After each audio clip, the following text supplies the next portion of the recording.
Nick M. Houston regarding Acme. What do you see happening in the next 2 weeks? Your predictions. I do have faith in the federal court system. And in particular, it seems like the judge that Rosa got is a good judge to have if you are a retail investor who got screwed. That he seems to look at the stuff and goes, yeah, retail investor is the one that got screwed in this one. I'm going to rule in their favor. So I would assume that her temporary restraining order and emergency injunction, the judge goes, au carte blanche. Says that there's been proof there's been enough injury, and that whatever FINRA has done, the U3 halt must get lifted. And I'm sure that in her restitution, she'll ask for 2 more days of trading and to force the brokers to close positions. So there might be like no buying on our part, right? Because what's the point of us buying more if, the price is $10,000 a share? Why would you want to buy more? There'll probably be closed positions only for investors, and the experts, the brokers, will be basically closing positions and charging the hedge funds or liquidating them for whatever price it is to close those positions. I know it's an ideal situation, but I think it's completely within the realm of possibility. If that doesn't happen, then I assume we get to the 2-week period. 28th is over, end of trading day on 28th. We roll into 29th, and we don't have shares. We still have some crummy QSIP, and they're going to try and push us into the obligations warehouse where they'll forget about us forever and hope that NextBridge never sells their assets and results in like a hefty dividend for everybody. Those kind of the 2 options that we have.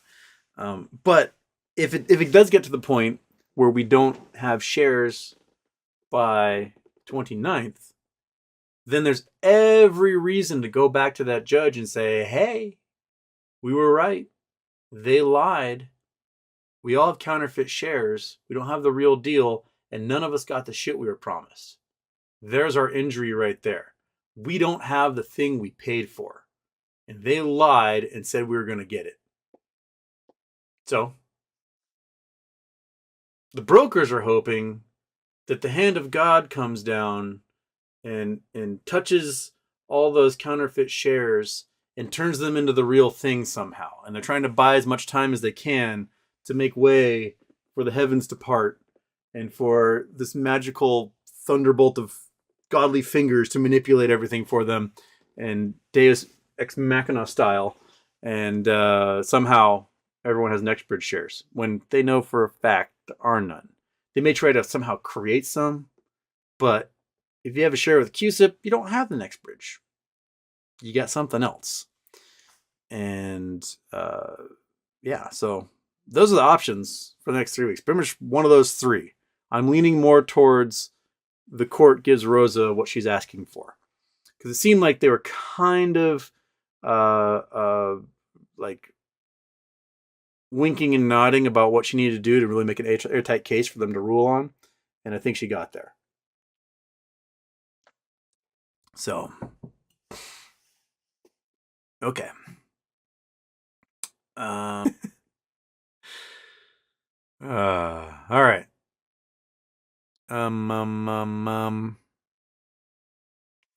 Ideas Matter 7707. Houston, you were right. They want to play for time. Kind of think the BD are making it up as they go.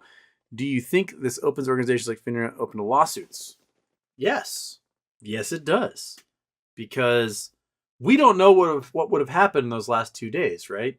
The broker said they were going to force close positions. They said that. They told us that. We've got records saying, yes, we're going to force close positions starting on the 9th or whatever. And then they shut down trading. So if we get a giant cluster from this, FINRA is who to blame. They're the regulator who didn't let the brokers close those positions because they shut down. It's their fault. So the brokers can blame FINRA all day long. All right? They're like, well, FINRA didn't do their job. They just stopped trading. And so, what are we going to do? They're in charge. And so yeah, they're open to lawsuits all day long. You may not be able to get financial restitution from them because there's rumors or people said that they've got immunity from that, but you can still sue for them to do actions for you and to remediate. So and they'll probably have to pay like legal fees and stuff if you do win. But that's kind of where we are. We have to make sure that they do their job and they aren't putting their thumb on the scale for their golf buddies. Andrew Stewart, Houston, do you think a lot of people are going to dump their portfolios at a loss for the tax breakups in this coming year? Yeah. I mean, why wouldn't you? Especially if you're a holdings company or a large organization, you can take more than the $3,000 loss. You're gonna dump. You'll buy back in at probably even a lower price come January, and you'll be able to get more of it. So, or 30 to 30 days later, so it's not just a wash sale. So that's, yeah, I think that's exactly what they're gonna do.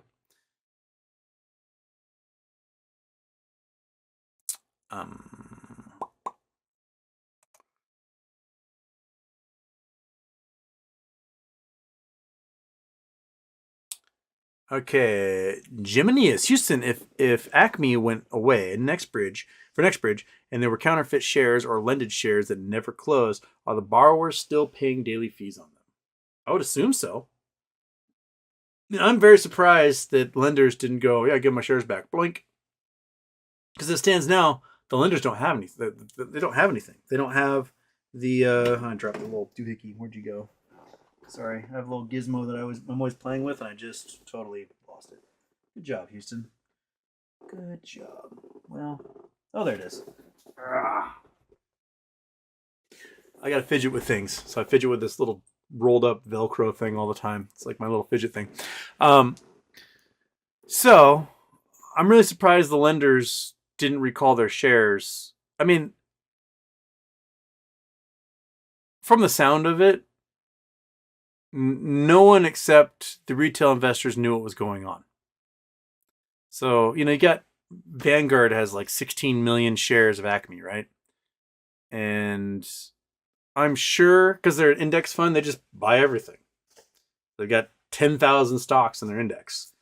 And, they probably have, let's say, 100 people managing that entire index, right? And they might have, you look at those shares, look at these shares. But for the most part, the entire point of the index fund is just buy everything. And eventually everything just kind of goes up.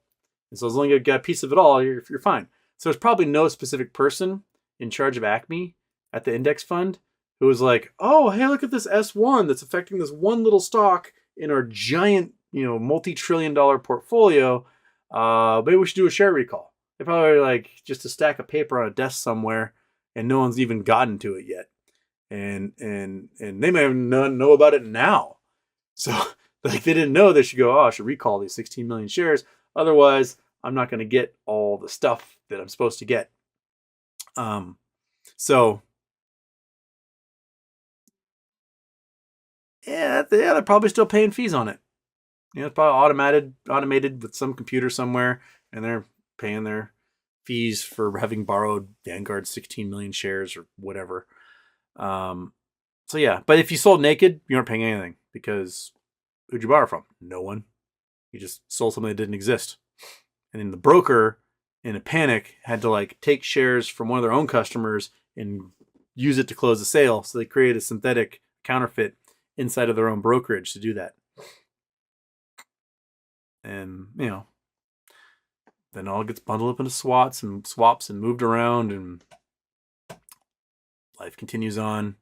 And it's great to be a criminal. Okay.